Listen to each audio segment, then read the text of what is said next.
Today I'm going to be doing a follow-up video of the previous sciatica video I posted. That was a chair routine. I'm going to link it up in the cards. You just press that little circle with the eye, or I will also put it in the description. You'll find the link there either way. I'll go through a more thorough explanation of sciatica there. In this video, I'm going to be doing a ground routine. You can do it on the floor, in your bed, wherever you feel most comfortable. Ideally, I'm envisioning this routine be done each night before you go to bed, or if you're having a flare up that night, maybe just mitigating some of the issues, doing some things that I'm gonna mention at the end of the video. I'm gonna give you some different sleep postures for however you tend to sleep to mitigate and decompress the spine, mitigate any pain in the morning and decompress the spine in the night.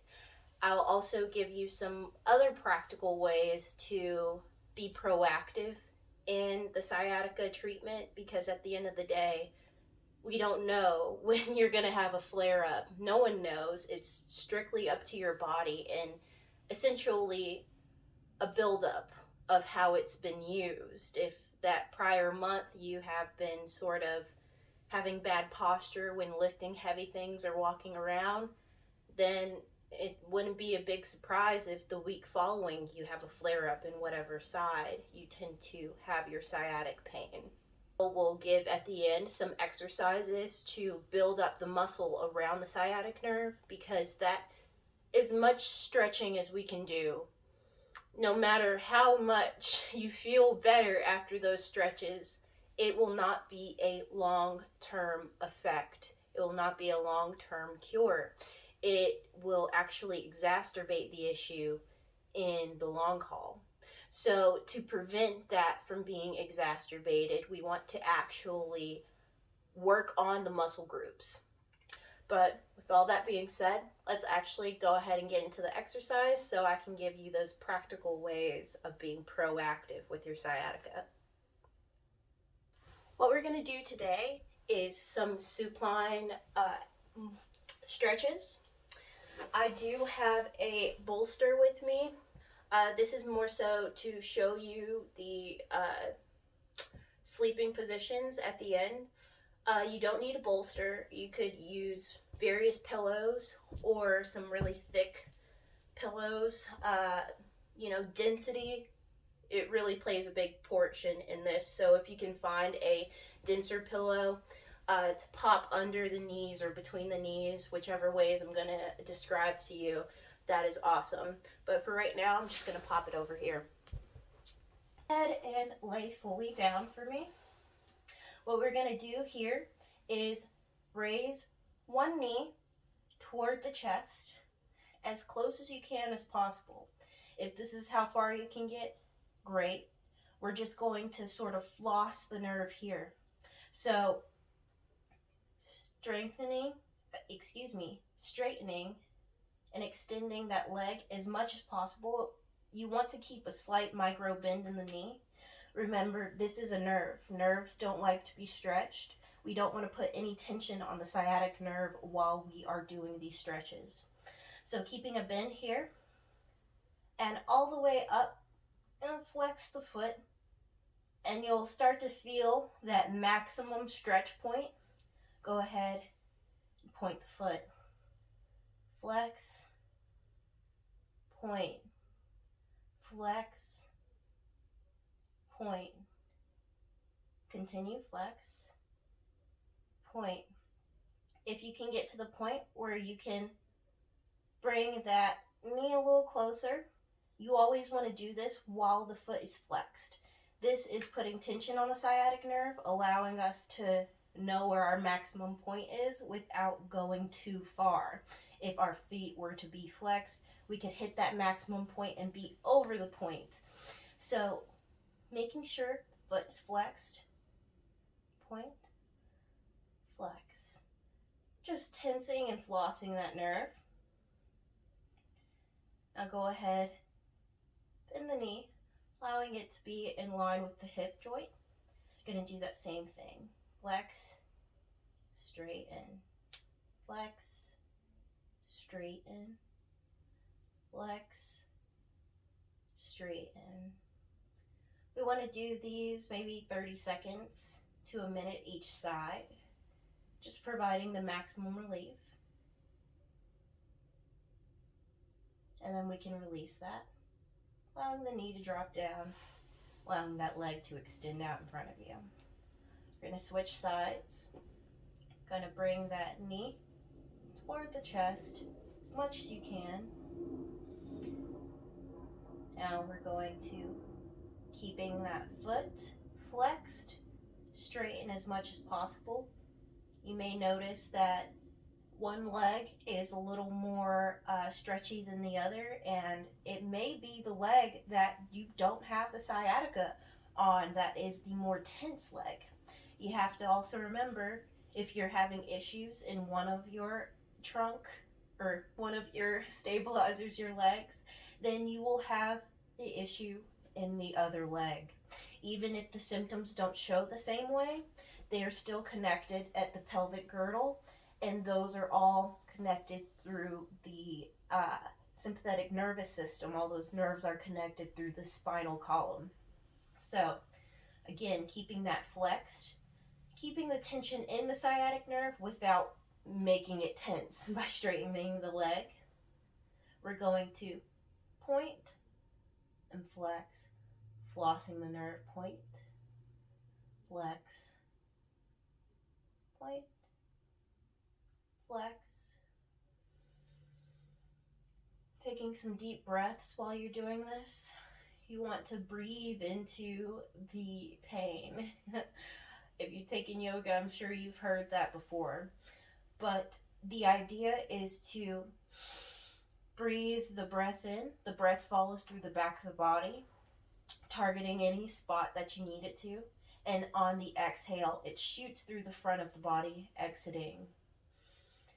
So, keeping those deep, expansive breaths is going to keep you calm and also going to keep your muscles in a more calm, relaxed state.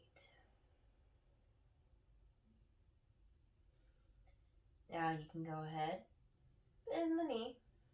We're going to continue. Flex, pull, flex, pull, flex, pull. It's a bit opposite. I'm referring to the pulling in the nerve, the flexion in the nerve. All right. I'm going to go ahead, release that leg. I need to stretch out in front of you. Just rest a bit here. So we're going to come into some stretches that are just a wee bit more intense. We're going to thread the needle, but before we get there, just want to do some stretching in the piriformis. Now, bending the knee, let's say the right knee, allowing the left ankle to come to the right knee. If that's difficult, you can also grab some straps or a belt, loop it around your foot, and allow that to carry up. If you have a limited range of motion, doing this on your bed while you're sitting is an effective way of doing it. What I'm referring to is if I'm sitting on a couch or a bed, I would bring that foot up and slowly drape over. Even in my limited range of movement, I'm still going to be stretching that piriformis. But for everybody else that's joining me, we are going to bring that ankle to the knee. Now, reaching for the thigh, or if you can, the calf, we're going to bring that knee forward. And you're going to feel a stretch here in the side of the hip and the back glute. That is that piriformis muscle.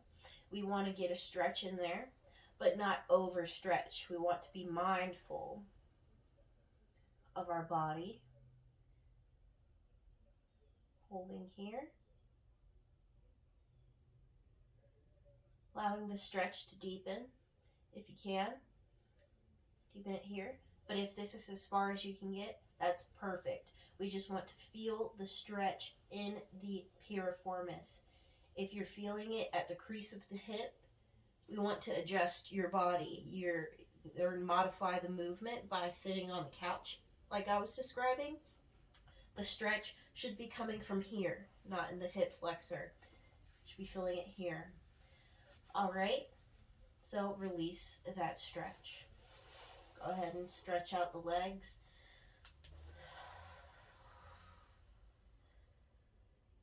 Take some deep breaths.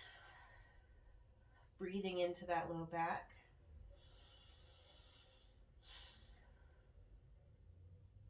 This may be a little bit uncomfortable on the low back, but we want to open up and give space there.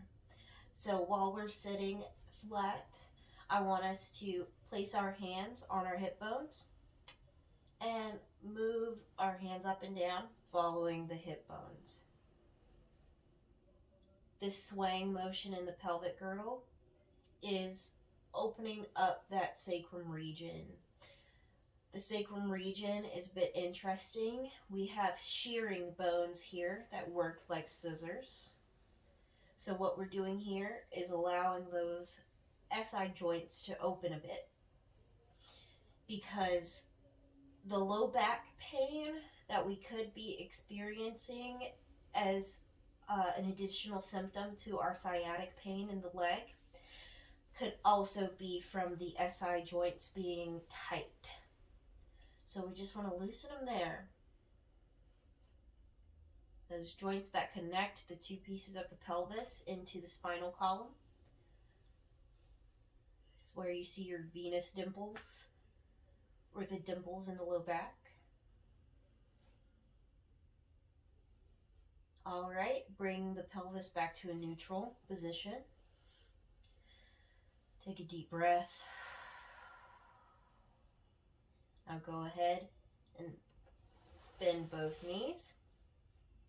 Keeping those knees, again, that foot is not too close to my seat. It's going to keep me in control of the movement and not be overextending or overstretching my muscle. So, again, grabbing for the knee or the calf, we're going to bring that knee to the chest. Stopping wherever you need to. Remember, we want to feel the stretch here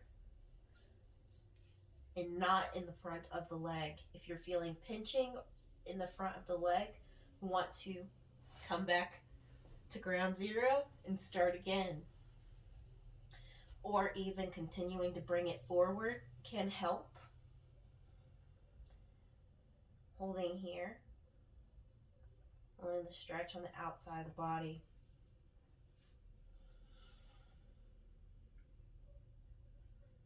Breathing into this.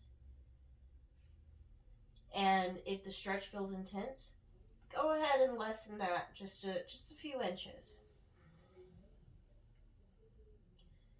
Keep breathing. Relaxing into the movement. This is my tighter leg. So I'm being gentle with it.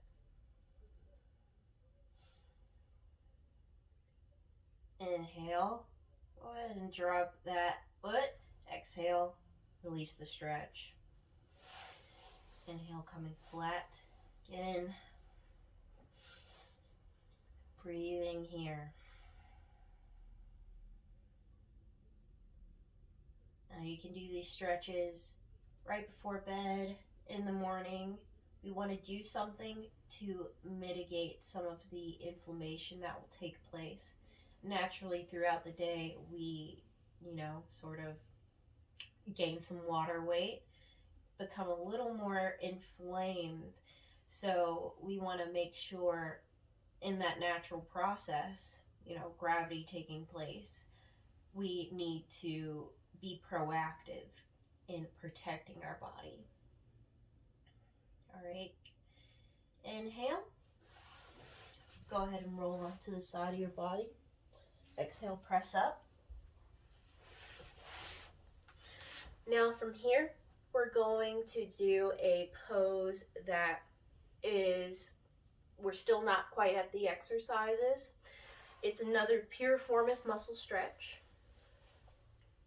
I honestly want to be clear, if you have a medical diagnosis of sciatica and you know it's from a herniated disc, this type of stretch is not as favorable. I would not suggest it, so do not do this stretch. What we want to do is do 90-90 legs. So this leg is out 90 degrees. This leg is out 90 degrees. You can bring that foot closer into the groin. It's going to lessen the stretch. So what we want to do is facing toward the knee. Just falling over the knee is not going to stretch our piriformis. What we want to do is sort of, if our knee is at 12, we want to come to about, let's say like 2 o'clock,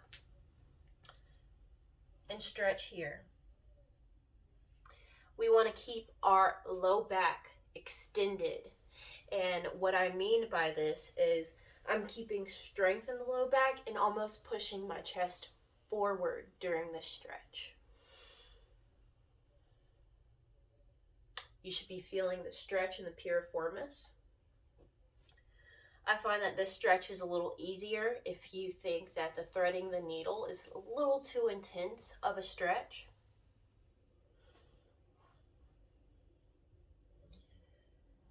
So again, we're sort of more so facing the foot at a 2 to 3 degree o'clock angle. And remember, you should not be feeling any pinching in the hip flexor in the front.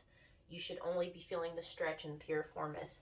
If you're feeling issues in the hip flexor, you need to go ahead and open up that low back a little more by scooping in the tailbone.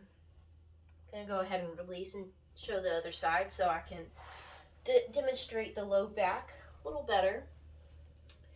So 90, 90. Bring this closer to a 45 degree just to lessen the stretch here. I am coming, this is 12 o'clock. I'm coming 1 o'clock, 2 o'clock. More towards my foot. And in doing this, keeping my tailbone tucked. You see the difference there? Tucking my tailbone is automatically putting space in my low back. This is helping me feel the stretch solely in the outside of the hip. Keep breathing. And the more and more you do this stretch, you'll notice, your chest will be able to drop more and more till eventually you can be over the foot. But until we get there, we want to be very gentle with this stretch, remembering that the piriformis could be coated in a layer of fascia. The only way to effectively strengthen and stretch the muscle is to break down that layer of fascia. So we can do that effectively by stretching.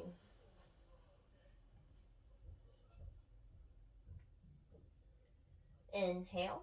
You can go ahead and raise that torso up. Exhale. Release the posture. So from here, I want to go ahead and discuss some of the exercises we can do to strengthen our piriformis muscle. Come into our bridge, just stacking my shoulder blades underneath me. I'm going to reach for my ankles, still making sure my knees and my ankles are over each other. From here, we're going to lift up the pelvis, hold here, 1, 2, 3, 4, 5, release.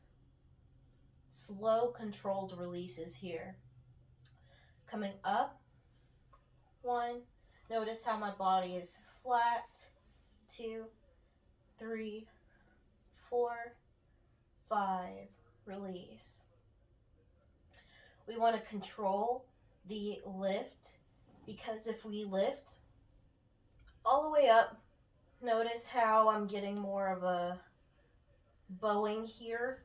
It's not as flat and neutral as this. This is eventually going to whack out your lower back. We don't want to train our body to have bad posture. We are creatures of habit, and your body will keep doing it. So we want to lift controlled, stopping here.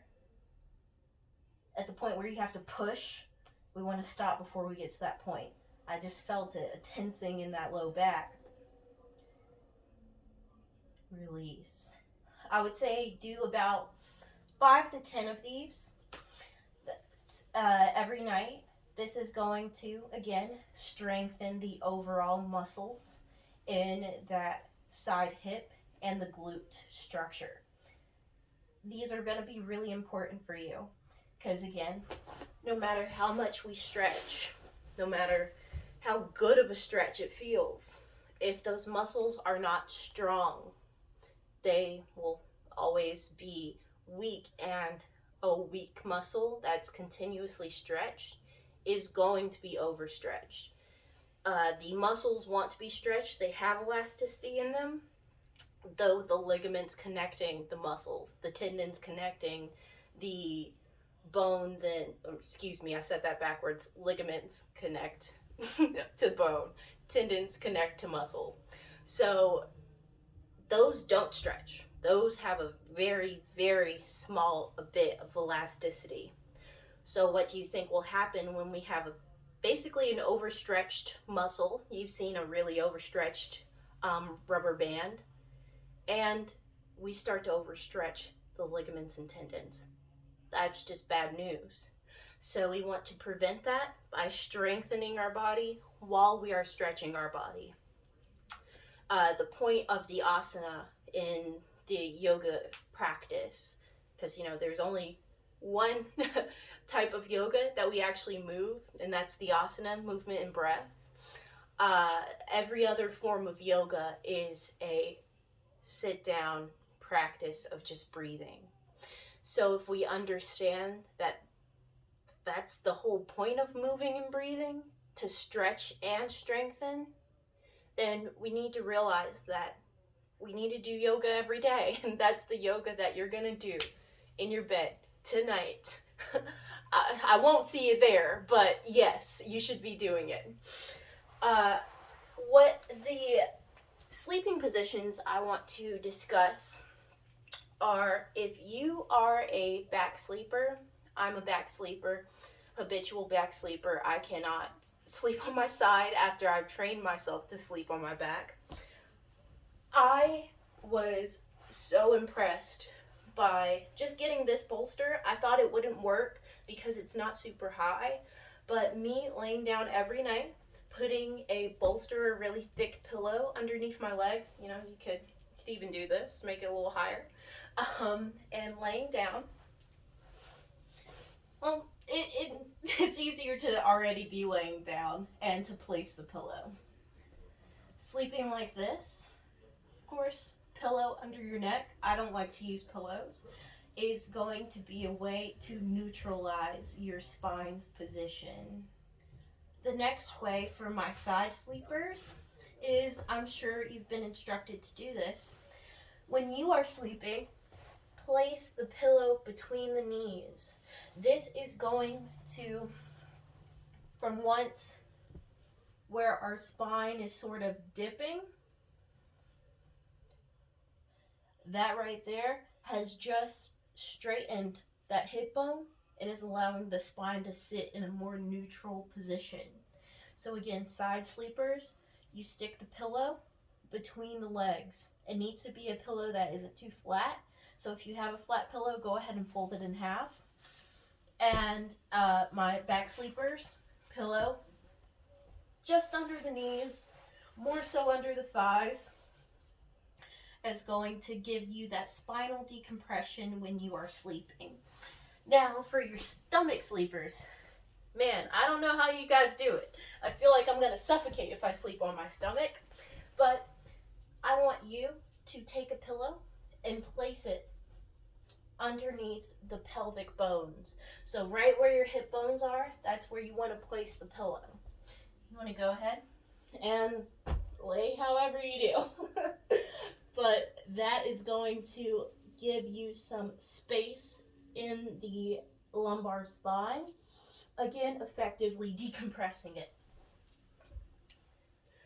So that's about all for my, more practical ways of moving your body. But I do have some tips and tricks. I'm sure, you know, people with sciatica, certain things that I'm going to say, it's like eye roll. I know I'm supposed to be stretching, which are the things that I just said. I know I'm supposed to be, taking in anti-inflammatory things, but it's important to know why. So the most important key I'm going to tell you is to drink water. A lot of us are chronically dehydrated and don't realize it. So our muscles, our body is not able to work properly if we don't feed it properly. Your body can last 2 weeks without food as long as you have water. I'm pretty sure you die within 48 hours or 72 hours without it. So it's very important for our bodily structure, our bodily system to work. We are over 70% of water. You have to keep refilling that water. This is going to allow your muscles to fire properly and not have any spasms or cramps, because again, that could be exacerbating your sciatic nerve issue. My second little practical way is to actually intake anti-inflammatory herbs medication. So I'm sure you should take some Tylenol from time to time to alleviate your sciatic issue, but typically we take those types of medication when the issue has reared its ugly head. To prevent it from even coming to the surface, we want to do other things. So Tylenol, Advil, those are anti-inflammatory medications, but there's also foods like turmeric, garlic, honey. They're anti-inflammatory. Ginger, they're excellent. Black pepper. Turmeric and black pepper, tandem. You have to take them in tandem. It will not work otherwise. White pepper as well. Any type of pepper and turmeric, they work in tandem. Taking those anti-inflammatory, foods into your daily diet. If it's not daily, maybe incorporating them into your weekly routine could mitigate so many symptoms in the long haul. Remember, these are steps to treat your food in your body as your medicine. If we do this can prevent us from having to take those real pharmaceuticals eventually in the long haul. So another way of getting those anti-inflammatories in is to take supplements and vitamins. Amino acids are very important to incorporate into the diet or into your supplement intake because, well, that's how your body works. Your muscles produce amino acids, so intaking a supplement is good.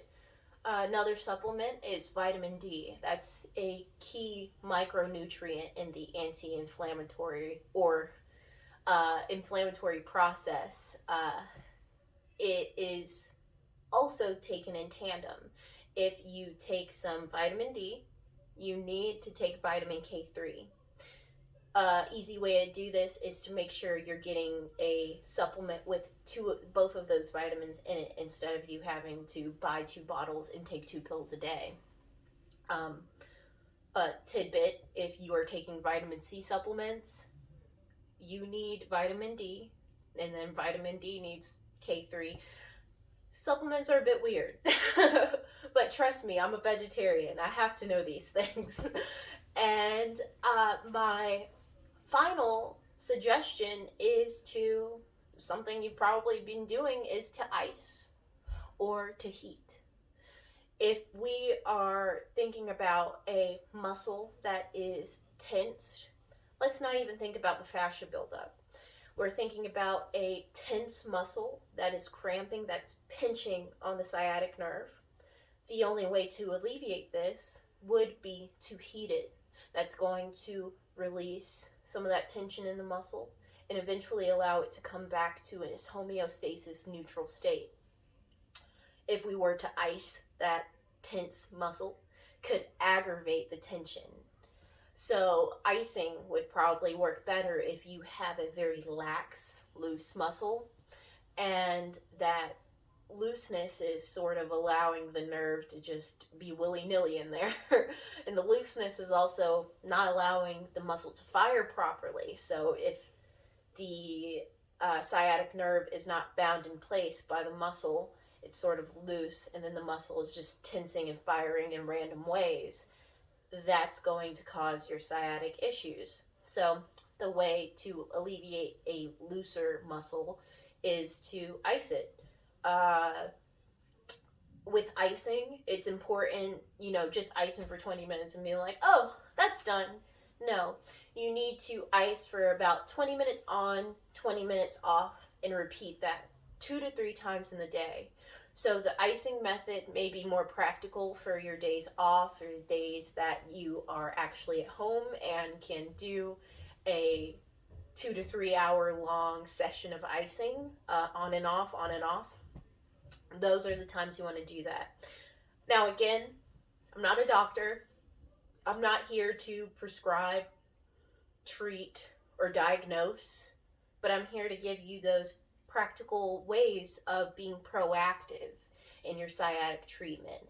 Not sitting and waiting like, oh, well, I have a doctor's appointment in a few months. Let me just keep on with my habitual routine that's been aggravating my sciatic nerve.